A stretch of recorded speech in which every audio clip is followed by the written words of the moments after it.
নমস্কাৰ, আজি মই সজিনা আৰু আলুৰ এটা ধুনীয়া ৰেচিপি লৈ আহিছোঁ, চ' আপোনালোকে চাই যাব। এইফালে মই বিলাহী আৰু পিঁয়াজ, আদা ৰচুন ধুনীয়াকৈ তেল অকণমান দি ভাজি ল'লোঁ। সেয়া ভিডিঅ' কৰা নহ'ল। এতিয়া মই মিক্সি মেচিনটোত সোমাই এতিয়া পিচি ল'ম, ঠাণ্ডা হ'ব দিছোঁ, তাৰপৰা পিচি ল'ম এইখিনি। এতিয়া আকৌ একেখন কেৰাহীতে মই তেল অকণমান দিম আৰু এয়া গেছটো জ্বলাই দিলোঁ। তেল অকণ দি মই সজিনা আৰু আলুখিনি ভাজি ল'ম।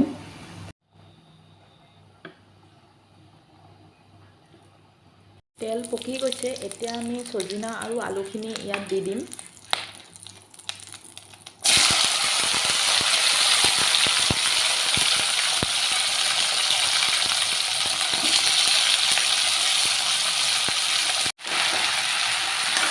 এতিয়া ধুনীয়াকৈ লৰাই ল'ম। ইয়াত এতিয়া নিমখ হালধি একো এড নকৰোঁ, মাত্ৰ সজিনা আৰু আলুখিনি অকল ভাজিম। ধুনীয়াকৈ ঢাকন লগাই দিছোঁ। এয়া দেখিছেনে ধুনীয়াকৈ সিজিবলৈ ধৰিছে। এতিয়া সজিনাখিনি কাঢ়ি ল'লোঁ, মিক্সিত পিচি ল'লোঁ। বিলাহী, আদা ৰচুন আৰু পিঁয়াজখিনি যে ফ্ৰাই কৰি থৈছিলোঁ সেইখিনি। এতিয়া এই কেৰাহীখনতে মই গোটেইখিনি বস্তু ভাজিম। কেৰাহীখন গৰম হোৱাৰ পাছতে ইয়াত মিঠাতেল দি দিছোঁ। মিঠাতেলটো প্ৰায় গৰম হৈ গৈছে, এতিয়া পিচি থোৱাখিনি দি দিছোঁ। এয়া ফুটাৰ পিছতে এয়া মই হালধি আৰু নিমখ এতিয়াহে দিছোঁ।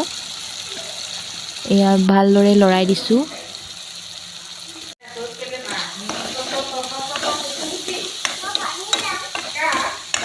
এনেদৰে লৰাই ভাজিছোঁ আৰু এতিয়া মই ৰেড চিলি, গোটা জিৰা, গোটা ধনিয়া পিচি থোৱা এয়া দি দিছোঁ।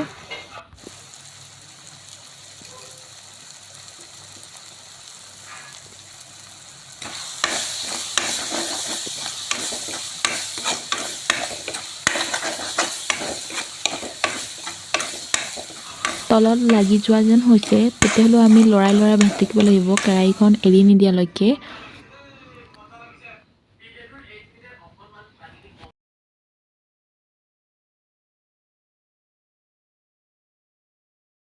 প্ৰায় ফুটিব ধৰিছে, এতিয়া ইয়াত আমি সজিনা আৰু আলুখিনি দি দিছোঁ।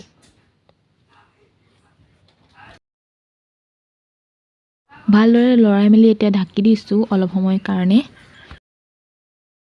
একদম কম ফ্লেমত এনেদৰে ৰাখিম। প্ৰথমতে চব্জিখিনি আমি ভালদৰে ভাজি লোৱাৰ বাবে এতিয়া বেছি সময় নালাগে। এতিয়া মই সিজাৰ পিছতেই পানী দি দিছোঁ। এনেদৰে বেছি নাই দিয়া, অলপমান দিছোঁ। সজিনা চব্জিখিনি এতিয়া মই হাই ফ্লেমত ভাজি ৰাখিম, এনেদৰে সিজিবলৈ দিম। এতিয়া মই আৰু এটা বস্তু বনাব লৈছোঁ। এয়া চিনি পাইছেনে? এয়া হৈছে মাছৰ পেটু। আৰু মইনো কেনেকৈ বনাওঁ আপোনালোকক দেখাই দিছোঁ। প্ৰথমতে কেৰাহীখনত তেল অলপ গৰম হ'ব দিলোঁ। এয়া পিঁয়াজ দি দিছোঁ। এতিয়া পিঁয়াজখিনি ভালদৰে সিজাৰ পাছত এতিয়া মই পেটুখিনি দি দিম আৰু এইফালে লৰাই দিছিলোঁ চব্জিখিনি। এয়া দেখিছেনে পানী শুকাই গ'ল, ইমান ধুনীয়াকৈ ৰং এটা আহিছে। এয়া আৰু অলপমান শুকাবলৈ দিম।